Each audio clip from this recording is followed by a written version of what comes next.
Hindi audio book 21वीं सदी का व्यवसाय रॉबर्ट टी कियोसाकी। अध्याय 10 संपत्ति 2 व्यक्तिगत विकास का लाभकारी मार्ग। मैं जानता हूँ आप शायद कह रहे होंगे, कियोसाकी क्या तुम बुद्धिहीन हो गए हो? व्यक्तिगत विकास के मार्ग की इतनी लंबी चौड़ी बातचीत क्यों? मुझे मुठभेड़ के लिए खुद को तैयार करने की आवश्यकता नहीं है। मुझे तो बस महीने का खर्च चलाने की आवश्यकता है।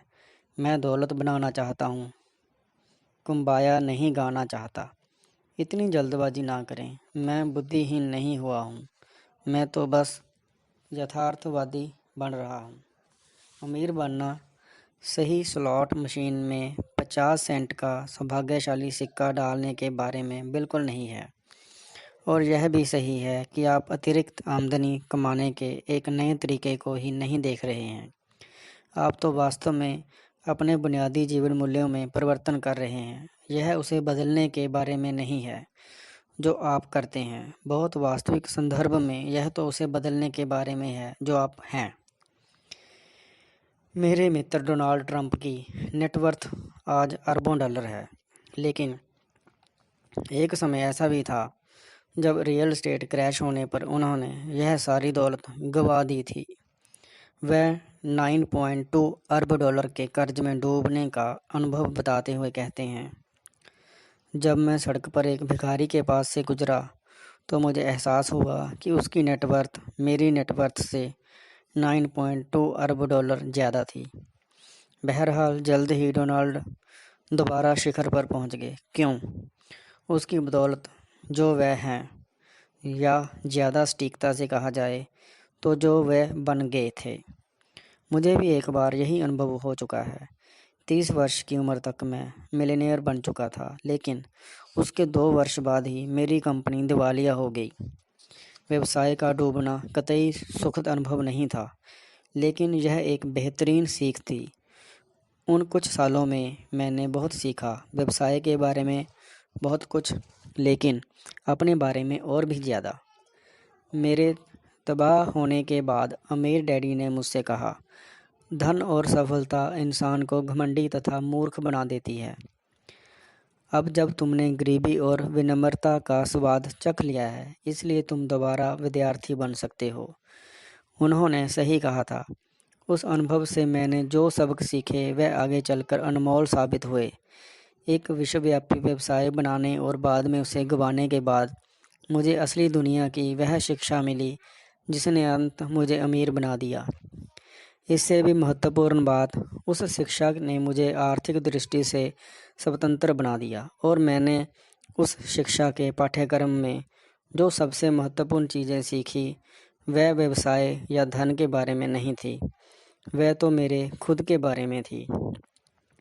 इस बारे में मुझे जॉन से एक सवाल पूछने दें। अगर उनका जवाब वही है जो मैं सोचता हूँ कि होगा, तो आप मेरा मतलब समझ जाएंगे। रॉबर्ट: जॉन, एक बात तो स्पष्ट है, नेटवर्क मार्केटिंग में आने वाले हर व्यक्ति को एक जैसी सफलता नहीं मिलती है। आपके अनुभव में वह सबसे बड़ा कारण कौन सा है जिसकी वजह से नेटवर्क मार्केटिंग में कुछ लोग सफलता के उस स्तर पर पहुंचने में नाकाम रहते हैं जहां तक पहुंचने की उन्होंने आस लगाई थी? जॉन: वास्तव में अलग अलग लोगों की सफलता की परिभाषा अलग अलग होती है। एक व्यक्ति के लिए जो महत्वपूर्ण है, हो सकता है कि वह दूसरे के लिए महत्वपूर्ण ना हो। कुछ लोग अपनी आमदनी के वर्तमान स्तर में थोड़ी अतिरिक्त आमदनी जोड़कर ही खुश हो जाते हैं, जबकि बाकी लोग किसी ज़बरदस्त व्यावसायिक अवसर की तलाश में होते हैं जो उनकी आमदनी की संभावना और जीवन शैली के लक्ष्यों के संदर्भ में कायाकल्प कर सके। इसी तरह असफलता की परिभाषा को भी बहुत व्यापक संदर्भ में देखना होगा। $1000 प्रति माह की आमदनी उस व्यक्ति के लिए असफलता मानी जा सकती है जो बहुत बड़ा व्यवसाय खड़ा करने की कोशिश कर रहा था, लेकिन यह उस माह के लिए बहुत बड़ी सफलता होगी जिसका लक्ष्य सिर्फ घरेलू आमदनी में अतिरिक्त कमाई जोड़ना था। लक्ष्य चाहे जो हो, हम जानते हैं कि जो लोग नेटवर्क मार्केटिंग में लगन व निष्ठा से जुटे रहते हैं वह बेहतर और बेहतर बनते जाते हैं। वास्तव में मुझे यकीन है कि इसमें लोग केवल एक ही तरीके से असफल होते हैं, जब वह खुद इसे छोड़ देते हैं। लेकिन पूरी सटीकता से समझाने के लिए इसे थोड़े से विस्तार से कहने की ज़रूरत है। यह केवल इतना सा मामला नहीं है कि कोई व्यक्ति कंपनी छोड़ देता है, यानी अपनी डिस्ट्रीब्यूटरशिप से इस्तीफ़ा दे देता है और इस तरह की औपचारिक घोषणा कर देता है, मैंने इसे छोड़ दिया। यह मुद्दा व्यवसाय छोड़ने का नहीं है, यह तो अपनी खुद की संभावनाओं को छोड़ने के बारे में है। मैंने बिल्कुल यही सोचा था। यह वही बात है जो मैंने इस पुस्तक की शुरुआत में कही थी। यह केवल आपके वर्तमान व्यवसाय को बदलने के बारे में नहीं है, यह तो आपको बदलने के बारे में भी है। मैं आपको आदर्श व्यवसाय दिखा सकता हूँ, लेकिन अपने व्यवसाय का विकास करने के लिए आपको अपना विकास भी सुनिश्चित करना होगा। विजेता और पराजित आपके भीतर ही हैं। जॉन ने अभी अभी जो वर्णन किया उसके लिए ये दो शब्द हैं, एक है पलायनवादी और दूसरा शब्द है पराजित। हम में से हर एक के भीतर एक विजेता व्यक्तित्व और एक पराजित व्यक्तित्व रहता है। इसमें मैं भी शामिल हूँ। मेरे भीतर भी एक विजेता व्यक्तित्व है और एक हारा हुआ व्यक्तित्व है। प्राय ये दोनों वर्चस्व के लिए प्रतिस्पर्धा करते हैं। अधिकांश लोग जीवन में सचमुच सफल होने के बजाय बस गुजारा इसलिए करते रहते हैं क्योंकि वह अपने भीतर के पराजित व्यक्तित्व को हावी होने की अनुमति दे देते हैं। मैं नहीं देता। मैं इस बात पर जोर देता हूँ कि विजेता जीत जाए। आपको कैसे पता चले कि पराजित व्यक्तित्व कब बोल रहा है, ओह मैं इसका खर्च नहीं उठा सकता, अरे यह तो बहुत ज़्यादा खतरनाक है, या यदि मैं असफल हो गया तो क्या होगा। विजेता जोखिम उठाने के लिए उत्सुक रहता है, जबकि पराजित व्यक्तित्व केवल सुरक्षा के बारे में सोचता है। यह विसंगतिपूर्ण है। पराजित व्यक्ति सुरक्षा के बारे में ही सोचता है और अंत ऐसे कैरियर तथा जीवन में अटक जाता है जिसमें दरअसल सुरक्षा होती ही नहीं है। किसी कॉरपोरेशन में सप्ताह में 40 घंटे की नौकरी करने में भला कौन सी सुरक्षा है। यहाँ शायद अगले कुछ सालों में आपकी छटनी हो जाएगी, या 401 के रिटायरमेंट प्लान में अपनी थोड़ी सी आमदनी डालने में जिसे कोई म्यूचुअल फंड डकार जाएगा और औंधे। दरअसल हम में से प्रत्येक के भीतर एक विजेता और एक पराजित व्यक्तित्व होता है। अमीर आदमी और गरीब आदमी, एक वह जो व्यायाम करता है और एक वह जो बिस्तर पर पसरा रहता है। यही युद्ध है। किसी नेटवर्क मार्केटिंग कंपनी में शामिल होने का एक कारण यह है कि वह आपके भीतर के अमीर इंसान को सहारा देगी ताकि आप सक्रिय हो और तरक्की करें। आपके पराजित मित्र तो यही चाहेंगे कि आप पलंग पर लेटे रहें। वह चाहेंगे कि आप खेल को सुरक्षित तरीके से खेलें और 40 घंटे तक काम करें, क्योंकि यदि आप ऐसा करेंगे तो आप उन्हें कोई भिन्न चीज़ करने की चुनौती नहीं देंगे। आपका नेटवर्क मार्केटिंग स्पॉन्सर ऐसा हरगिज़ नहीं करेगा। आपकी नेटवर्क मार्केटिंग टीम आपको सर्वश्रेष्ठ बनते देखना चाहती है। यह चाहती है कि आप जो कर रहे हैं उससे आगे कदम बढ़ाएं। यह चाहती है कि आप अपने इतिहास से आगे निकलें और साधारण के बजाय असाधारण बन जाएं। यह कहना आसान है, मैं इसका खर्च नहीं उठा सकता, या यह बहुत ज़्यादा महंगा है, या मैं तो बस अपने लाभ चाहता हूँ, मैं इतनी कड़ी मेहनत नहीं करना चाहता, या यह जोखिम नहीं लेना चाहता। ये हारे हुए व्यक्ति के बोल हैं और आपको इस बात का बुरा नहीं मानना चाहिए। हारा हुआ व्यक्तित्व हम सब के भीतर छिपा होता है। मेरे भीतर भी है और अक्सर वह हावी हो जाता है, कम से कम थोड़े समय के लिए। हर सुबह मुझे यह विकल्प चुनना होता है, आज सुबह कौन उठा है, अमीर मैं या गरीब मैं, विजेता या पराजित। यह हमारा युद्ध है। वास्तव में हमारे भीतर पात्रों की एक लंबी कतार होती है, एक पूरी श्रृंखला होती है कि हम संभावित रूप से कैसे बन सकते हैं। मैं ऐसा व्यक्ति बनना चाहता था जो सुखद रूप से विवाहित हो, इस संसार के प्रति अपना योगदान दे और आध्यात्मिक रूप से स्वतंत्र हो। जब भी हम अपने डरों, शंकाओं या कम आत्म संभाविमान को जीतने देते हैं तो हर बार पराजित व्यक्तित्व उभर आता है और हम पर हावी हो जाता है। अपने सपने बताना सीखने और शक्तिशाली व प्रभावी कहानी सुनाना सीखने से ही हम यह भी सीख सकते हैं कि अपने भीतर के पराजित व्यक्तित्व को कैसे दबाया जाए और विजेता को सतह तक उठकर आने की अनुमति कैसे दी जाए। एक सशक्त कहानी कैसे सुनाई जाए। यह सीखना दरअसल यह सीखना है कि उस विजेता की तरह कैसे दिखा जाए जो आप वाकई हैं। अधिकांश लोगों में जुटे रहने, निराशा से मुकाबला करने और अपनी मंजिल के सपने को कभी ओझल ना होने देने की योग्यता नहीं होती। उन्हें दरअसल कभी यह योग्यता का प्रशिक्षण ही नहीं मिलता, लेकिन यह बेहद महत्वपूर्ण है। यह बी क्वाड्रेंट में माहिर व्यक्ति की सच्ची योग्यता होती है। यह उद्यमी जैसी सोच है और यही वह सबसे महत्वपूर्ण गुण है जिसे आप अपना नेटवर्क मार्केटिंग व्यवसाय खड़ा करने के दौरान सीख सकते हैं। जब मैं पहल जेरॉक्स कॉरपोरेशन में काम करने गया तो अपनी शक्ति और अपने भीतर के विजेता को उभारने में मुझे पूरे 2 साल लग गए। उन 2 सालों के अंत में मैं नौकरी से निकाले जाने की कगार पर था, लेकिन सौभाग्य की बात यह रही कि उसी दौरान मेरा आत्मविश्वास आखिरकार बढ़ने लगा था। मेरी बिक्री बेहतर हो गई और अगले 2 साल के भीतर ही मैं अपने ऑफिस में लगातार नंबर 1 या 2 पर रहने लगा। नेटवर्क मार्केटिंग आपको अपने डरों का सामना करने, उनसे मुकाबला करने, उनसे उबरने और अपने भीतर छिपे विजेता को बाहर निकालने का अवसर प्रदान करती है। अपने आत्मसम्मान को बढ़ाना मेरे लिए तनख्वाह के चेक से ज़्यादा महत्वपूर्ण था। मेरे लिए अपने आत्मविश्वास और आत्मसम्मान को दोबारा बनाना अनमोल था। इससे मुझे मिलियनों डॉलर कमाने में मदद मिली। इसके लिए मैं हमेशा जेरॉक्स कॉरपोरेशन और उसके स्टाफ का शुक्रगुजार रहूँगा, जिसने मुझे सिखाया कि अपने दानवों, शंकाओं तथा डरों से कैसे उभरूं। आज मैं नेटवर्क मार्केटिंग की प्रबलता से सलाह इसलिए देता हूं क्योंकि यह उद्योग आपके आत्मविश्वास को मजबूत बनाने का वही अवसर प्रदान करता है जो जेरॉक्स कॉरपोरेशन ने मुझे दिया था।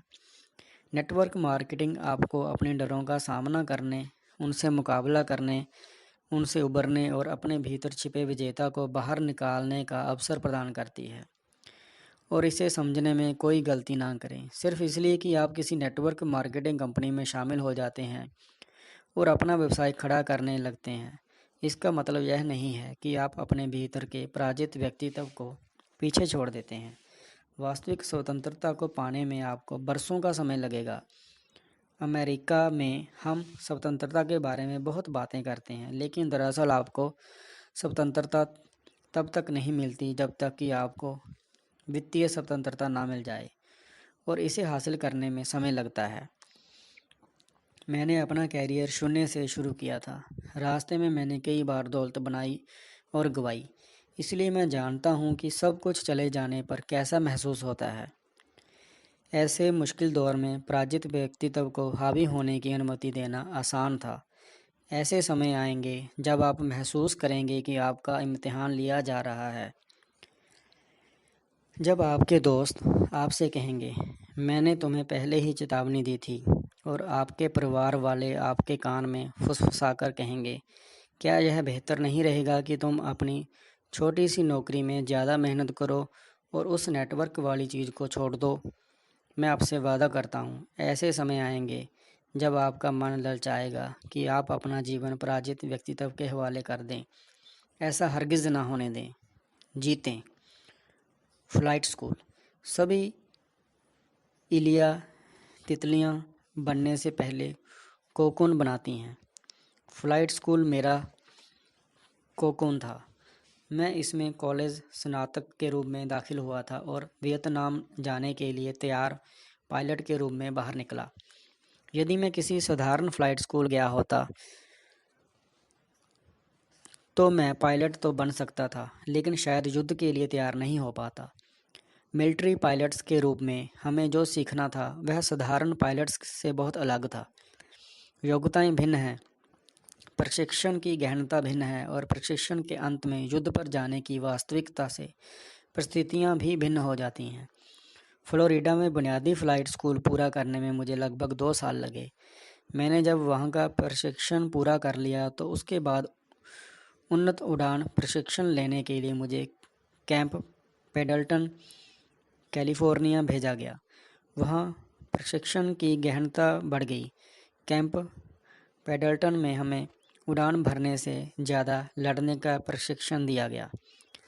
जब हमने फ़्लाइट स्कूल पूरा कर लिया और पायलट बन गए तो हमारे पास वियतनाम जाने की तैयारी करने के लिए 1 साल का समय था। हम प्राय ऐसी परिस्थितियों में लगातार उड़ान भरते थे जो मानसिक, भावनात्मक, शारीरिक और आध्यात्मिक तरीके से हमारा इम्तिहान लेती थी। कैंप पेडल्टन के प्रशिक्षण के दौरान लगभग 8 महीने बाद मेरे भीतर कोई चीज़ बदल गई। एक प्रशिक्षण उड़ान के दौरान मैं आखिरकार ऐसा पायलट बन गया जो युद्ध पर जाने के लिए पूरी तरह तैयार था। उस क्षण तक मैं मानसिक, भावनात्मक और शारीरिक रूप से उड़ान भर रहा था। कुछ लोग इसे मशीनी अंदाज में उड़ान भरना कहते हैं। ऐसे ही एक प्रशिक्षण मिशन के दौरान मुझ में आध्यात्मिक रूप से बदलाव आ गया। मिशन इतना गहन तथा खौफनाक था कि अचानक मेरी सारी शंकाएं व डर रास्ते से हट गए और मेरी मानवीय आत्मा हावी हो गई।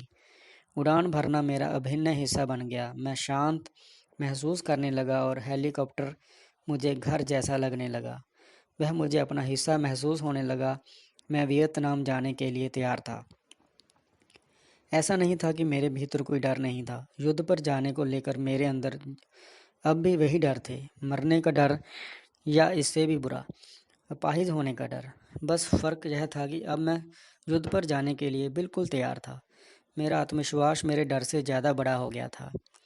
व्यवसायी और निवेशक बनने की मेरी प्रक्रिया भी काफ़ी कुछ वैसी ही रही जैसी कि युद्ध पर जाने के लिए तैयार पायलट बनने की रही थी। व्यवसाय में मुझे 2 बार असफल होना पड़ा।